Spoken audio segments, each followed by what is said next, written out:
Bonjour, quelques questions de la part de Europe Info. Tout d'abord, on a constaté qu'il y avait 39% des usagers hongrois qui étaient soumis à des risques de piratage. Comment est-ce que vous pouvez expliquer cette faiblesse dans votre pays et par quels moyens souhaitez-vous le renforcer? Alors effectivement, avec le développement du numérique actuellement, on n'est pas à même de maîtriser non plus tous les systèmes et les moyens de sécurité. Donc on travaille beaucoup en ce moment là-dessus. Notre but, nous, ça serait aussi la coopération avec d'autres acteurs pour pouvoir justement améliorer ces systèmes de sécurité contre les cyberattaques. Notamment à la fois relations publiques-privées ou coopération internationale avec l'Union européenne et autres. Voilà. En 2001, vous avez essayé de mettre en place un traité sur la cybercriminalité. Il n'a pas été mis en place parce qu'il n'a pas fait consensus et certains pays ne l'ont pas ratifié.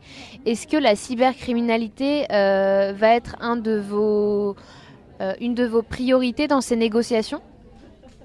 Écoutez, pour le moment, nous nous recentrons surtout sur la cybersécurité en soi, avec toutes les menaces qu'on peut avoir, mais la cybercriminalité est effectivement un des points sur lesquels nous agirons parce que ça nous tient à cœur. Voilà, peut-être qu'en 2001, nous n'avions pas non plus toutes les clés en main, mais aujourd'hui, le numérique devient vraiment important, notamment dans l'Union européenne, et on pense que voilà, il va falloir agir sur ce sujet. La Commission et la Cour de justice ont fait part d'une certaine dérive autoritaire dans votre pays. Comment peut-on concilier démocratie et protection des citoyens? Alors, nous sommes en démocratie. Aujourd'hui, c'est vrai qu'il y a beaucoup de menaces qui nous entourent et nous sommes vraiment pour la sécurité de notre État, mais aussi de l'Union européenne. Maintenant, il y a peut-être eu des dérives il y a quelques temps, mais nous essayons d'agir. Nous avons fait des progrès, nous avons travaillé sur tout ça. Et d'ailleurs, nous avons créé une autorité nationale de la protection des données et de la liberté de l'information qui nous fait des rapports tous les ans sur les actions que nous avons menées. Nous travaillons beaucoup sur la protection du citoyen, c'est très important, des données du citoyen par rapport aussi à tous les organismes numériques qui nous entourent et qui piquent les données des citoyens. Donc voilà, nous essayons d'agir, de nous améliorer. Nous ne sommes pas parfaits, mais voilà. Donc la protection des citoyens et la transparence sont une de vos priorités. Oui, effectivement, c'est cela. Nous avons rencontré la Slovaquie tout à l'heure qui se dit favorable à faire une alliance avec des pays comme la Pologne et notamment la Hongrie. Est-ce que vous les avez rencontrés et est-ce que vous êtes prêt à faire une alliance avec eux et si oui, sur quel sujet? Alors, nous ne les avons pas encore rencontrés. Pourquoi pas faire une coopération donc, avec la Slovaquie ou autre. Nous ne nous prononçons pas pour le moment sur les coopérations que nous allons mener. D'accord. Dernière question pour moi. Quelles sont vos priorités dans ces négociations? Quels sont les points sur lesquels vous n'êtes pas vraiment prêt à transiger? Alors aujourd'hui, nous voulons à tout prix agir sur la prévention des outils numériques auprès des citoyens, du plus jeune âge comme au plus vieil âge. Et voilà, donc agir dans l'éducation, faire beaucoup de prévention, parce que les menaces nous entourent, et voilà, notamment la menace terroriste, comme on peut le constater aussi. Voilà, nous envoyons tout le courage possible à Londres. En avez-vous les moyens aujourd'hui ou attendez-vous de l'Europe qu'elle vous soutienne dans cette démarche parce que seul vous ne pouvez pas agir? Tout à fait, la réponse est dans votre question. Seuls nous ne pouvons pas agir. Nous avons besoin de beaucoup de coopération, de financement, mais comme je vous l'ai dit, ça pourra être une coopération à la fois internationale et aussi avec le secteur privé qui peut développer les innovations dont nous pouvons avoir besoin à l'avenir. D'accord, et finalement, dernière question pour faire le relais avec le média russe. Quelles sont vos relations avec les États-Unis par rapport à la protection des données, donc toutes les données qui sont stockées sur le territoire américain? Est-ce que vous souhaitez une répartition des données sur le territoire européen ou non? Je pense que c'est une bonne alternative, c'est vrai, pour avoir accès à toutes nos données librement, parce que c'est vrai que les serveurs sont situés majoritairement aux États-Unis. Voilà. Après, ça, c'est un point sur lequel il nous reste à travailler et à négocier aussi avec les États-Unis, mais pas seulement qu'avec l'Union européenne, parce que je pense que les États sont à peu près d'accord pour pourquoi pas déplacer ces serveurs-là. Donc c'est un point à travailler, je pense, oui. Merci beaucoup. Bonjour, quelques questions de la part de Europe Info. Tout d'abord, on a constaté qu'il y avait 39% des usagers hongrois qui étaient soumis à des risques de piratage. Comment est-ce que vous pouvez expliquer cette faiblesse dans votre pays et par quels moyens souhaitez-vous le renforcer ?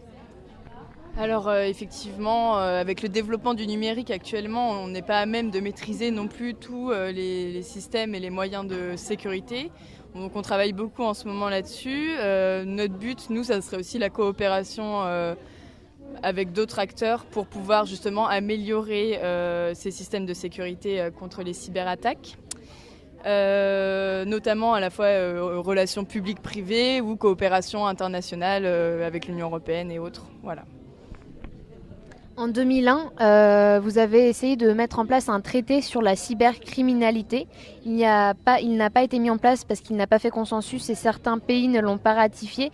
Est-ce que la cybercriminalité va être une de vos priorités dans ces négociations ? Écoutez, pour le moment, nous nous recentrons surtout sur la cybersécurité en soi, avec toutes les menaces qu'on peut avoir, mais la cybercriminalité est effectivement un des points sur lesquels nous agirons parce que ça nous tient à cœur. Voilà, peut-être qu'en 2001, nous n'avions pas non plus toutes les clés en main, mais aujourd'hui, le numérique devient vraiment important, notamment dans l'Union européenne, et on pense que voilà, il va falloir agir sur ce sujet. La Commission et la Cour de justice ont fait part d'une certaine dérive autoritaire dans votre pays. Comment peut-on concilier démocratie et protection des citoyens ? Alors, nous sommes en démocratie. Aujourd'hui, c'est vrai qu'il y a beaucoup de menaces qui nous entourent et nous sommes vraiment pour la sécurité de notre État, mais aussi de l'Union européenne. Maintenant, il y a peut-être eu des dérives il y a quelques temps, mais nous essayons d'agir. Nous avons fait des progrès, nous avons travaillé sur tout ça. Et d'ailleurs, nous avons créé une autorité nationale de la protection des données et de la liberté de l'information qui nous fait des rapports tous les ans sur les actions que nous avons menées. Nous travaillons beaucoup sur la protection du citoyen, c'est très important, des données du citoyen par rapport aussi à tous les organismes numériques qui nous entourent et qui piquent les données des citoyens. Donc voilà, nous essayons d'agir, de nous améliorer. Nous ne sommes pas parfaits, mais voilà. Donc la protection des citoyens et la transparence sont une de vos priorités. Oui, effectivement, c'est cela. Nous avons rencontré la Slovaquie tout à l'heure qui se dit favorable à faire une alliance avec des pays comme la Pologne et notamment la Hongrie. Est-ce que vous les avez rencontrés et est-ce que vous êtes prêts à faire une alliance avec eux et si oui, sur quel sujet ? Alors, nous ne les avons pas encore rencontrés. Pourquoi pas faire une coopération donc, avec la Slovaquie ou autre. Nous ne nous prononçons pas pour le moment sur les coopérations que nous allons mener. D'accord. Dernière question pour moi. Quelles sont vos priorités dans ces négociations ? Quels sont les points sur lesquels vous n'êtes pas vraiment prêt à transiger ? Alors aujourd'hui, nous voulons à tout prix agir sur la prévention des outils numériques auprès des citoyens, du plus jeune âge comme au plus vieil âge. Et voilà, donc agir dans l'éducation, faire beaucoup de prévention parce que les menaces nous entourent et voilà, notamment la menace terroriste comme on peut le constater aussi. Nous envoyons tout le courage possible à Londres.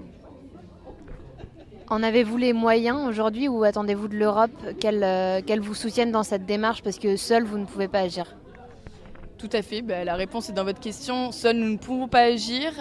Nous avons besoin de beaucoup de coopération, de financement. Mais comme je vous l'ai dit, ça pourrait être une coopération à la fois internationale et aussi avec le secteur privé qui peut développer les innovations dont nous pouvons avoir besoin à l'avenir. D'accord, et finalement, dernière question pour faire le relais avec le média russe. Quelles sont vos relations avec les États-Unis par rapport à la protection des données, donc toutes les données qui sont stockées sur le territoire américain ? Est-ce que vous souhaitez une répartition des données sur le territoire européen ou non ? Je pense que c'est une bonne alternative, c'est vrai, pour avoir accès à toutes nos données librement, parce que c'est vrai que les serveurs sont situés majoritairement aux États-Unis. Voilà. Après, ça, c'est un point sur lequel il nous reste à travailler et à négocier aussi avec les États-Unis, mais pas seulement qu'avec l'Union européenne, parce que je pense que les États sont à peu près d'accord pour pourquoi pas déplacer ces serveurs-là. Donc, c'est un point à travailler, je pense, oui. Merci beaucoup.